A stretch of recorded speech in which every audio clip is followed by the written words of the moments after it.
அன்புள்ள மதச்சார்பற்ற முற்போக்கு கூட்டணி கட்சிகளுடைய வேட்பாளர்களை ஆதரித்து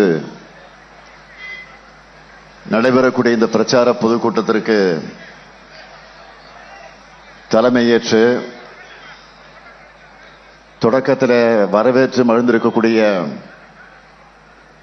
மயிலாடுதுறை மாவட்ட கழகத்தினுடைய செயலாளர் நிவேதா முருகன் அவர்களே, நிறைவாக நன்றி உரையாற்ற இருக்கக்கூடிய நாகப்பட்டினம் மாவட்ட கழகத்துடைய செயலாளர் கௌதமன் அவர்களே, நாடாளுமன்ற உறுப்பினர் அன்புக்குரிய சகோதரி செல்வி சுதா அவர்களே, சட்டமன்ற உறுப்பினர்கள் நாகை மாலி அவர்களே, பன்னீர்செல்வம் அவர்களே, ராஜ்குமார் அவர்களே, சட்டமன்ற முன்னாள் உறுப்பினர் கழகத்தினுடைய முன்னோடி அண்ணன் குத்தாலம் கல்யாணம் அவர்களே, தோழமை கட்சிகளை சார்ந்திருக்கக்கூடிய மாவட்ட கழகத்தினுடைய செயலாளர்களே, மாவட்ட பொறுப்பாளர்களே, தலைமை கழகத்தினுடைய நிர்வாகிகளே, மயிலாடுதுறை மற்றும் நாகப்பட்டினம் மாவட்ட கழக நிர்வாகிகளே, கழகத்தின் பல்வேறு அணிகளை சார்ந்திருக்கக்கூடிய அமைப்பாளர்களே, துணை அமைப்பாளர்களே, மதச்சார்பற்ற முற்போக்கு கூட்டணியில் இடம்பெற்றுள்ள முன்னோடிகளே, முன்னணி வீரர்களே, செயல் வீரர்களே, நண்பர்களே,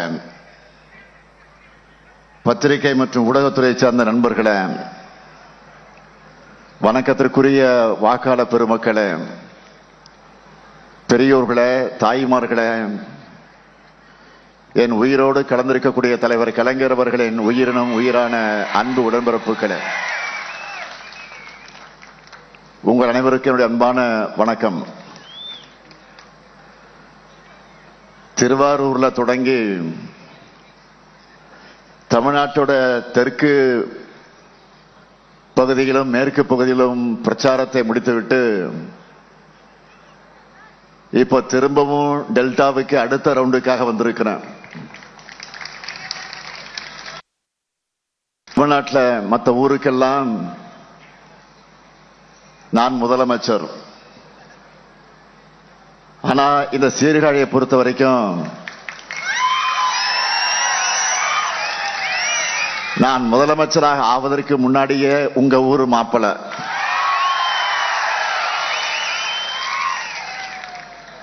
ஏழாவது முறையா திராவிட முன்னேற்ற கழக அரசு அமைய, திராவிட மாடல் 2.0 ஆட்சி அமைய உங்க ஊர்ல பொண்ணெடுத்த உரிமையோடு உங்க ஊர் மருமகனா வாக்கு கேட்க வந்திருக்கிறேன். அது மட்டுமல்ல, இங்க தலைவர் கலைஞர் பிறந்த திருக்குவளை இருக்கக்கூடிய நாகப்பட்டினத்திலிருந்தும் வந்திருக்கீங்க. இங்க எத்தனை பேர் நாகப்பட்டினம்? கையை உயர்த்துங்க பார்ப்போம். நன்றி.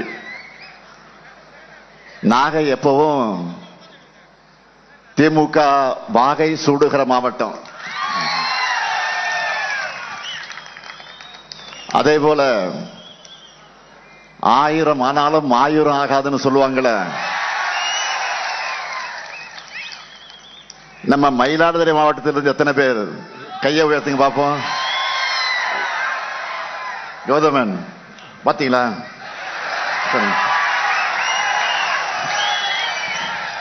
நன்றி நன்றி. நாகப்பட்டினம், மயிலாடுதுறை இந்த 2 மாவட்டத்திலிருந்து இருக்கிற எல்லா தொகுதிகளிலையும் திமுக கூட்டணியுடைய வெற்றி 100% வெற்றி உறுதி. உறுதிதானே? நிச்சயமா? உறுதியா? சத்தியமா? நன்றி. இப்போ வேட்பாளர்களை நான் அறிமுகப்படுத்துறேன். முதல்ல பூம்புகார் சட்டமன்ற தொகுதியினுடைய நமது வெல்லும் வேட்பாளர் நிவேதா முருகன் அவர்கள், மயிலாடுதுறை மாவட்ட கழகத்தினுடைய செயலாளர், மாவட்ட விவசாய அணி அமைப்பாளராக இருந்து உயர்ந்தவர், சட்டமன்ற உறுப்பினராக இருந்து கடந்த 5 ஆண்டு காலத்தில் ஏராளமான திட்டங்களை பூம்புகார் தொகுதிக்கு கொண்டு வந்து சேர்த்திருக்கிறார். அவருக்கு நீங்கெல்லாம் உதயசூரியன் சின்னத்தில் உங்களுடைய வாக்குகளை அளிக்கணும். அடுத்து மயிலாடுதுறை சட்டமன்ற தொகுதி நமது வெல்லும் வேட்பாளர் காங்கிரஸ் கட்சியை சார்ந்த YN ஜமால் முகமது யூனுஸ் அவர்கள், என்னுடைய அன்புக்குரிய சகோதரர் ராகுல் காந்தி அவர்களுடைய நம்பிக்கையை பெற்ற வேட்பாளர், இளைஞர் காங்கிரஸ் பொதுச் செயலாளராக இருந்து பணியாற்றியவர். அவருக்கு நீங்கள்லாம் கை சின்னத்தில் உங்களுடைய வாக்குகளை அளிக்கணும். அடுத்து சீர்காழி சட்டமன்ற தொகுதி நமது வெல்லும் வேட்பாளர் மதிமுகவை சார்ந்த வழக்கறிஞர் செந்தில் செல்வன், என்னுடைய 6 அண்ணன் வைகோ அவருடைய நம்பிக்கையை பெற்ற வேட்பாளர், மறுமலர்ச்சி திராவிட முன்னேற்ற கழகத்தினுடைய மாநில தணிக்கை குழு உறுப்பினர். அவருக்கு உதயசூரியன் சின்னத்தில் உங்களுடைய வாக்குகளை நீங்கள் அளிக்கணும். அடுத்து வேதாரண்யம் சட்டமன்ற தொகுதி நமது வெல்லும் வேட்பாளர் மாமி புகழேந்தி அவர்கள், நம் நெஞ்சமெல்லாம் நிறைந்திருக்கக்கூடிய கழக முன்னோடி, மாமி என்று அன்போடு அழைக்கப்படக்கூடிய மீனாட்சி சுந்தரத்தினுடைய அன்பு மகன், 1986 முதல் கழகத்தின் அனைத்து போராட்டங்களிலும் பங்கெடுத்து சிறை சென்றவர், 25 ஆண்டு காலமாக வேதாரண்யம் நகர கழகத்தினுடைய செயலாளராக இருந்து பணியாற்றிக் கொண்டிருக்கக்கூடியவர். அவருக்கு நீங்கள் உதயசூரியன் சின்னத்தில் ஆதரித்து அவரை வெற்றி பெற வைக்கணும். அடுத்து நாகப்பட்டினம் சட்டமன்ற தொகுதி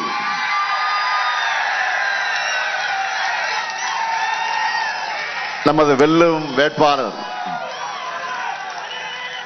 மனிதநேய மக்கள் கட்சியினுடைய தலைவர் பேராசிரியர் ஜவஹர்லால் அவர்கள், சட்டமன்றத்தில் மனித உரிமைகளுக்காகவும் ஜனநாயக உரிமைகளுக்காகவும் சிறுபான்மையினுடைய நலனுக்காகவும் ஆணித்தரமாகவும் அழுத்தமாகவும் குரல் கொடுக்கக்கூடியவர். கல்லூரி பேராசிரியராக இருந்து அரசியலுக்குள் நுழைந்து ஒரு இயக்கத்திற்கு தலைமை தாங்கி கொண்டு இன்றைக்கு அதை நடத்தி கொண்டிருக்கக்கூடியவர். இன்னும் சொல்லணும்னா நம்முடைய மதச்சார்பற்ற முற்போக்கு கூட்டணியுடைய முக்கிய தூண்களில் ஒருவராக பேராசிரியர் ஜவஹர்லால் அவர்கள் விளங்கிக் கொண்டிருக்கிறார். அவருக்கு நீங்கள்லாம் உதயசூரியன் சின்னத்தில் வாக்குகளை அளித்து அவர் வெற்றி பெற வைக்கணும்னு கேட்டுக்க விரும்புகிறேன். அடுத்து கீழ்வலூர் சட்டமன்ற தொகுதியில் நமது வெல்லும் வேட்பாளர் மார்க்சிஸ்ட் கம்யூனிஸ்ட் கட்சியை சார்ந்த சகோதரி லதா தங்கமணி அவர்கள், தலைவர் கலைஞர் அவர்கள் பிறந்த திருக்குவளைக்கு பக்கத்தில் இருக்கக்கூடிய வாழக்கரையில் பிறந்தவர் அவர். மார்க்சிஸ்ட் கம்யூனிஸ்ட் கட்சியில மாதர் சங்க மாநில துணைத் தலைவராக இருந்து செயல்பட்டு வருகிறார். மக்களுக்கான போராட்டங்கள்ல முன்னின்று பங்கேற்கக்கூடியவர். அவருக்கு அறிவால் சுத்தியல் நட்சத்திர சின்னத்தில் வாக்கினை வழங்கி அவரை வெற்றி வைக்கணும்.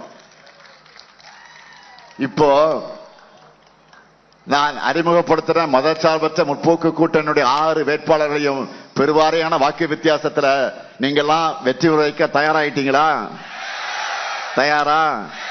வெற்றி உறுதியா? சத்தமா? இன்னும் சத்தமா? வெற்றி உறுதி ஆயிடுச்சு. வேட்பாளர்கள் இப்போ உட்காரலாம். உட்காரலாம், சீட்டு கொடுத்தாச்சு உங்களுக்கு.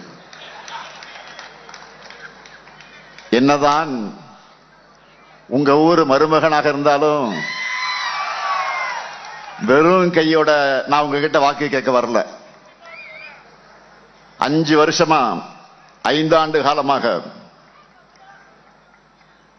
ஏராளமான திட்டங்களை நிறைவேற்றி கொடுத்த அந்த உரிமையோடு உங்க ஆதரவை கேட்க வந்திருக்கிறேன்.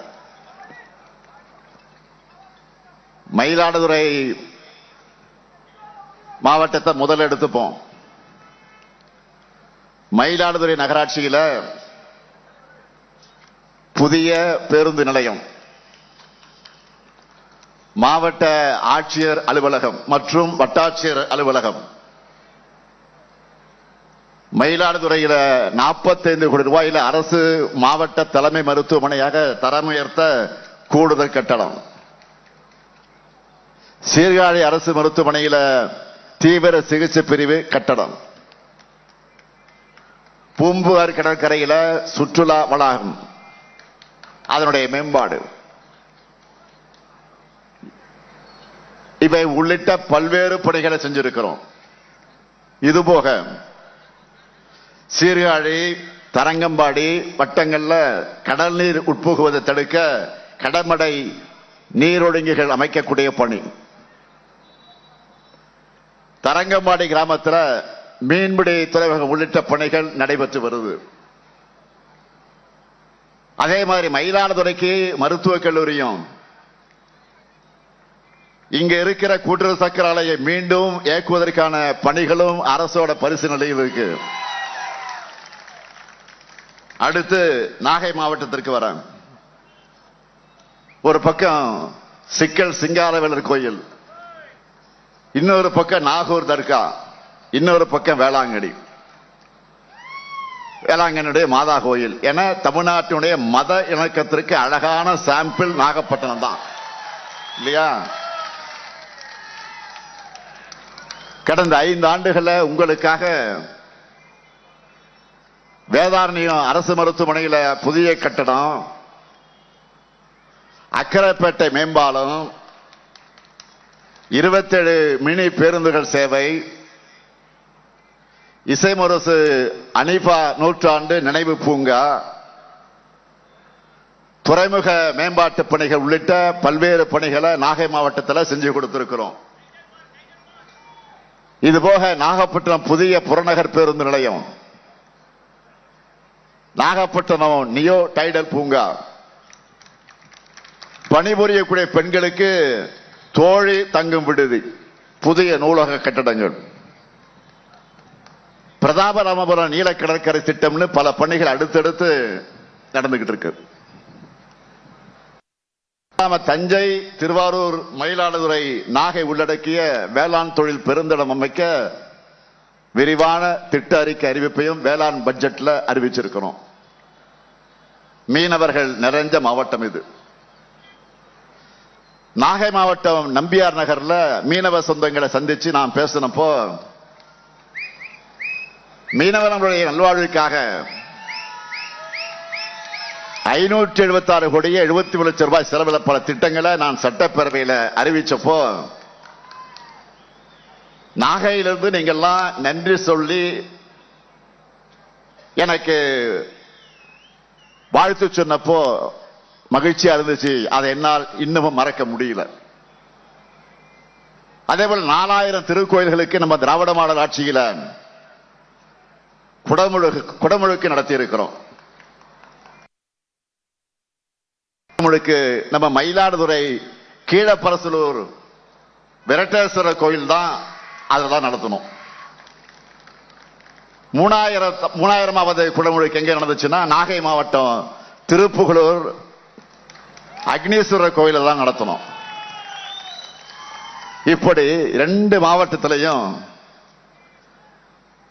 மீனவர், இளைஞர், உழவர்கள், மகளிர், பக்தர்கள் யாரையும் விடாம எல்லோருக்காகவும் நன்மைகளை செஞ்சு தந்துட்டு கம்பீரமா தெம்பு ஆதரவு கேட்கிறோம்.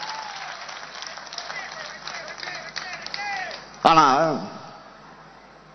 இப்படி பேசுறதுக்கு எந்த கண்டென்ட் இல்லாம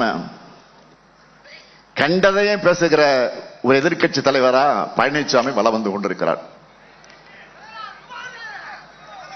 நாள்தோறும் கருத்து கணிப்புகள் முடிவுகள் வந்துகிட்டு இருக்கு இல்லையா?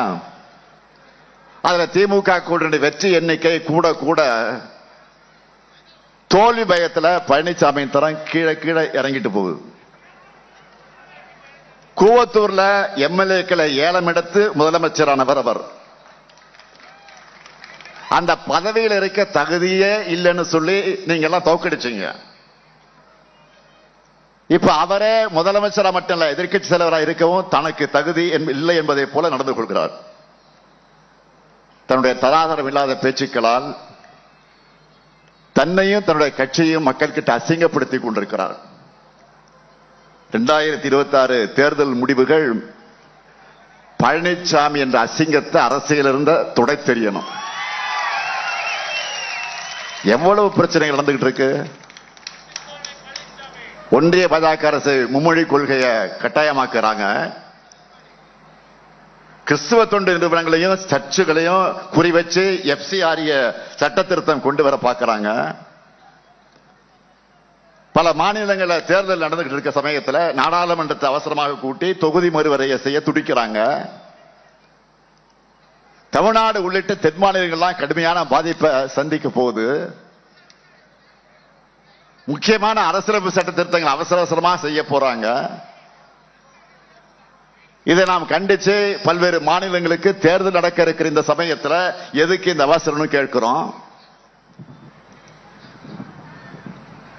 இந்தியாவில் இருக்க எல்லா தலைவரும் இதே கேட்கிறாங்க.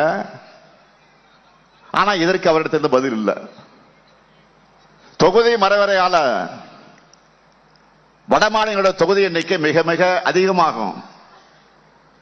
தமிழ்நாடு உள்ளிட்ட தென் மாநிலங்களுக்கும் உத்தரப்பிரதேசம் பீகார் போன்ற வட மாநிலங்களுக்கும் தொகுதி எண்ணிக்கையில பெரிய இடைவெளி உண்டாகும். இது அநியாயம் என்று எச்சரிக்கிறோம்.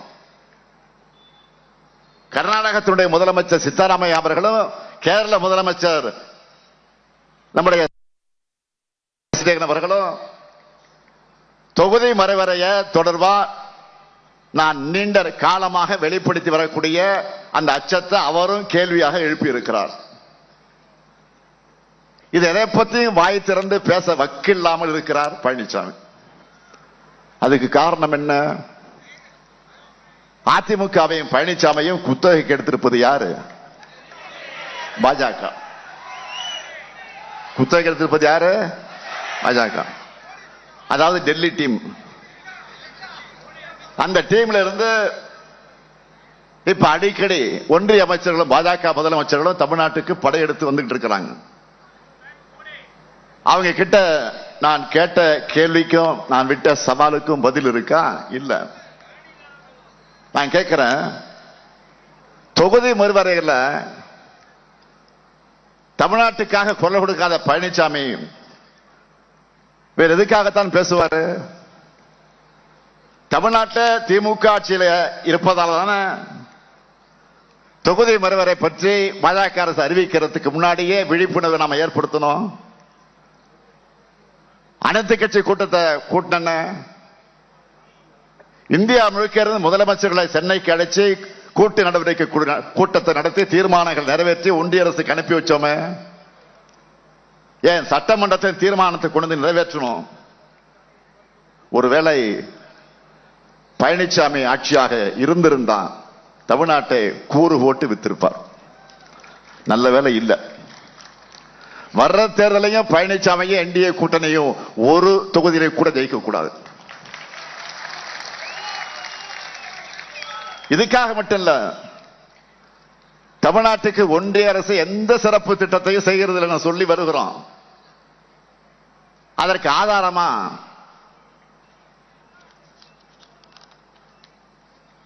சமீபத்தில் லைவ் மின்ட் என்கிற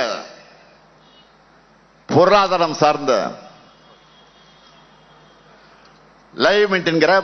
சார்ந்த ஒரு நியூஸ் பேப்பர், ஆங்கில நியூஸ் பேப்பர்ல ஒரு செய்தி வெளியிட்டு இருந்தாங்க.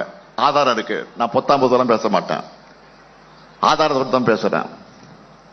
இதுல என்ன வெளியிட்டு இருக்காங்கன்னா, ஒன்றிய அரசினுடைய உட்கட்டமைப்பு திட்டங்கள் அதிகமாக நடக்கிறதுல டாப் 10 10 மாநிலங்கள்னு ஒரு லிஸ்ட் வெளியிட்டு இருக்கிறாங்க.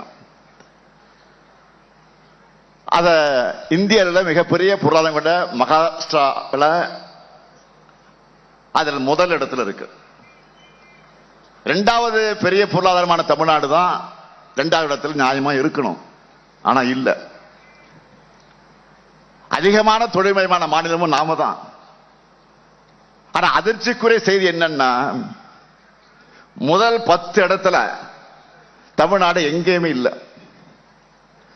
ஒன்றிய அரசு தமிழ்நாடு என்கிற இந்தியாவுடைய வளர்ச்சி என்ஜினை எந்த அளவுக்கு வஞ்சிக்குது என்பதற்கு இதை விட ஒரு சான்று வேணுமா? வரி கட்டுறதுக்கு மட்டும் தமிழ்நாட்டு மக்கள் பணம் வேணும். ஆனா எங்களுக்கு எந்த திட்டமும் கிடையாதா? சிறப்பு திட்டமும் கிடையாது.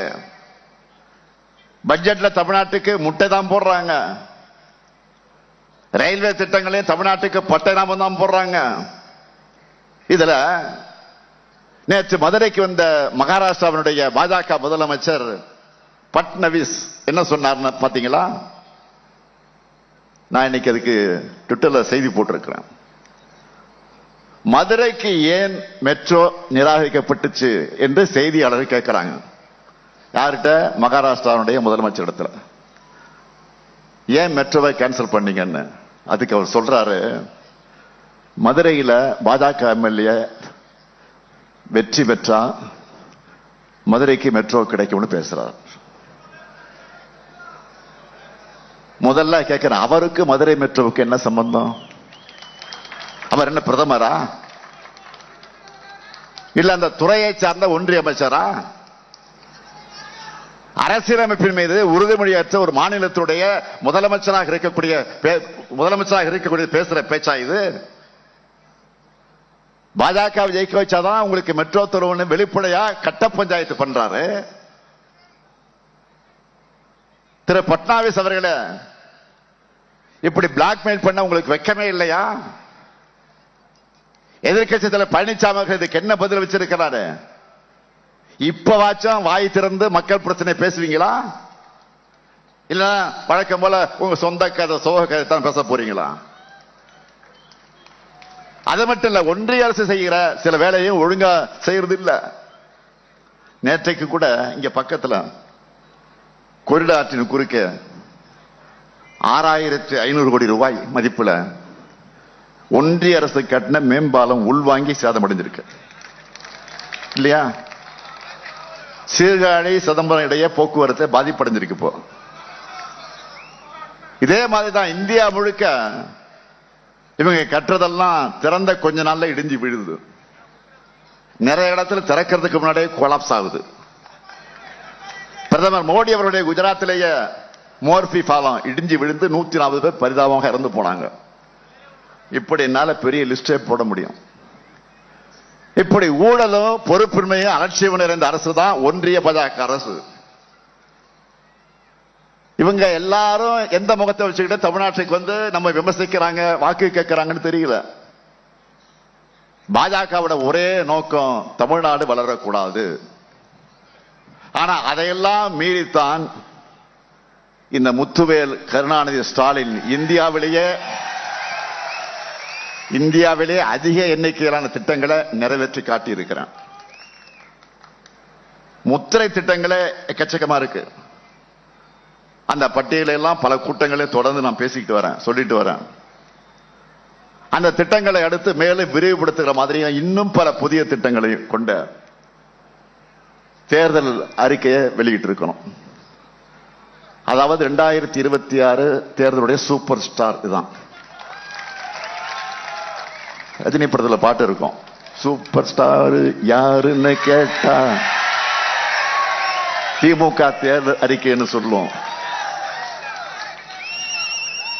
நான் பிரச்சாரத்துக்கு கிளம்புறதுக்கு முன்பே நம்ம சூப்பர் ஸ்டார் நமக்காக பிரச்சாரத்தை ஸ்டார்ட் பண்ணிட்டார். இந்த சூப்பர் ஸ்டார் சொல்றேன்,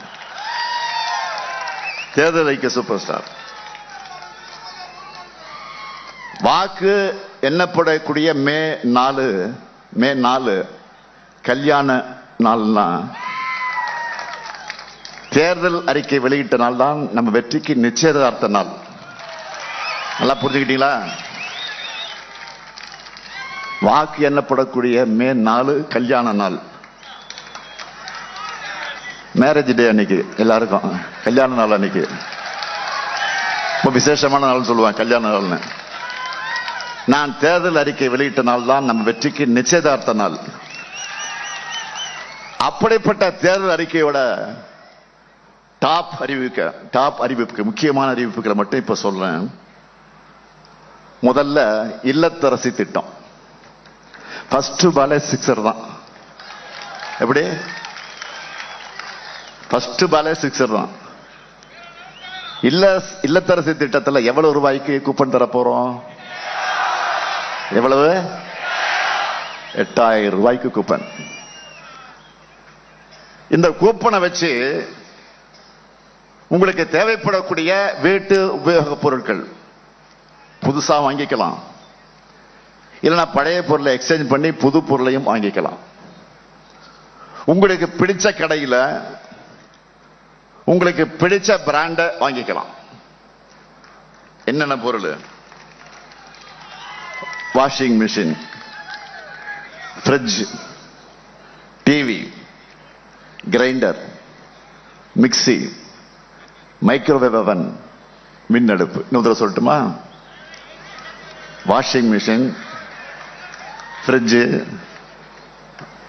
தாய்மாரெல்லாம் மனப்பாடம் பண்ணிருப்பீங்க. நேரம் எங்க பார்த்தா அதான் டிஸ்கஷன். என்ன வாங்கலாம் இப்ப பேச ஆரம்பிச்சிட்டீங்க. அதுவும் என் காதுக்கு வருது. Washing machine, fridge, TV, grinder, mixture, microwave அவன், மின் அடுப்பு. இதை எதை வாங்கலாம்னு இப்ப பெண்கள்லாம் டிஸ்கஸ் பண்ண ஆரம்பிச்சிட்டீங்க. என்னை பொறுத்த வரைக்கும் நம்ம குடும்ப தலைவியோட வீட்டு வேலை சுமையை குறைக்கணும். நீங்க ஒரு தாய்மார்கள் இருக்கீங்க, ஒரு புடவை வாங்குறதுக்கு கடைக்கு போறீங்க. கடைக்கு போய் இந்த புடவை வாங்கலாமா வேண்டாமா அப்படி உங்களுக்கு திங்க் பண்ணுவீங்க. நல்ல கலரா, இது நமக்கு மேட்ச் ஆகுமா, சாயம் போகுமா, தண்ணியில் போட்டா சுருங்குமா, தொட்டு பார்த்து தடவி பார்த்து இதுனா சிலுக்கா, நைலக்ஸா, காட்டனா, இவ்வளவும் பார்த்துட்டு அவன் ஒரு புடவை வாங்க ஒரு 250 புடவை எடுத்து கீழே போடுவான் கடைக்காரன்.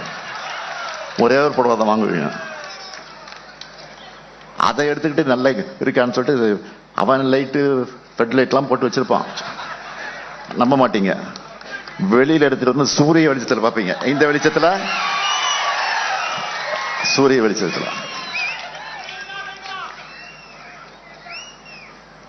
எப்படி தலைவர் கலைஞர் சொன்னபடியே கலர் டிவியும் கேஸ் அடுப்பும் கொடுத்தாரோ, அவருடைய மகனான நானும் சொன்னபடியே இல்லத்தரசி திட்டத்தை நிறைவேற்றுவேன். அடுத்த வாக்குறுதி உரிமை தொகை. இப்ப மாசம் 1000 ரூபாய் என்பது 1,31 லட்சம் சகோதரிகளுக்கு வந்துகிட்டு இருக்கு, பேங்க்ல வந்துகிட்டு இருக்கு. கலைஞர் மகளிர் உரிமை தொகை இப்ப எவ்வளவு ஆக போகுது தெரியுமா? 2000. திராவிட மாடல் ஆட்சியில் மாசம் 2000 ரூபாய் உரிமை தொகை. இந்த உரிமை தொகை மட்டும் இல்ல, கல்லூரிக்கு போகக்கூடிய மாணவர்களுக்கு மாசம் 1000 ரூபாய் வழங்குகிற புதுமை பெண் தமிழ் புதல்வன் உதவித்தொகை எவ்வளவு? 1500 உயர்த்தி வழங்கப்படும். அடுத்த முதியோர், மாற்றுத்திறனாளிகள், ஆதரவற்ற பெண்கள் என எல்லா உதவித்தொகைகளும் இனி 2 மடங்கா உயர்த்தி வழங்க போறோம். மீன்பிடி தடைக்கால சிறப்பு நிவாரண தொகை 8000 ரூபாயிலிருந்து 12000 ரூபாய் ஆகும். மீன்பிடி குறைவுகால சிறப்பு நிவாரண தொகை 6000 ரூபாயிலிருந்து 9000 ரூபாய் உயர்த்தி வழங்கப்படும். மீனவர்களுக்கு மகிழ்ச்சி தானே? கையை உயர்த்தி காட்டுங்க மீனவர்கள். 20 லட்சத்துக்கு அதிகமான உழவர்கள் பயன்பெறக்கூடிய வகையில நவீன மின்சார பம்பு செட்டுகளை வழங்க போறோம். நெல் கொள்முதல் விலை குவிண்டால் ஒன்றுக்கு 3500 ரூபாயாக உயர்த்தி வழங்கப்படும். கரும்பு கொள்முதல் விலை டன் ஒன்றுக்கு 4500 ரூபாயாக உயர்த்தி வழங்கப்படும். பால் கொள்முதல் விலை லிட்டர் ஒன்றுக்கு 5 ரூபாய் உயர்த்தி வழங்கப்படும். இங்க இருக்கக்கூடிய மகளிர் எல்லாரும் டவுன் பஸ்ல கட்டணம் இல்லாம பயணிக்கிறீங்க இல்லையா? காய்கறி, பூ, பழம், மீன் விற்பனை, செய்யக்கூடிய மகளிர் எல்லாருக்கும் விடியல் திட்டம் உபயோகமா இருக்கா இல்லையா? உபயோகமா இருக்கா இல்லையம்மா? சொல்லுங்கம்மா, கையை உயர்த்தி காட்டுங்க. இருக்கா இல்லையா? தமிழ்நாட்டினுடைய போக்குவரத்து கட்டமைப்பை வலிமைப்படுத்தி அடுத்த 5 ஆண்டுகள்ல 10,000 புதிய பேருந்துகள் இயக்கப்படும். மகிழ்ச்சியா? அடுத்து உயர்கல்வி முடித்திருக்கக்கூடிய 5 லட்சம் இளைஞர்கள் வேலை வாய்ப்பு பெறக்கூடிய வகையில நான் முதல்வன் 2.0 திட்டத்துல 6 மாசத்துக்கு 1,500 ரூபாய் உதவி தொகையோட பயிற்சி தொகை வழங்க போறோம்.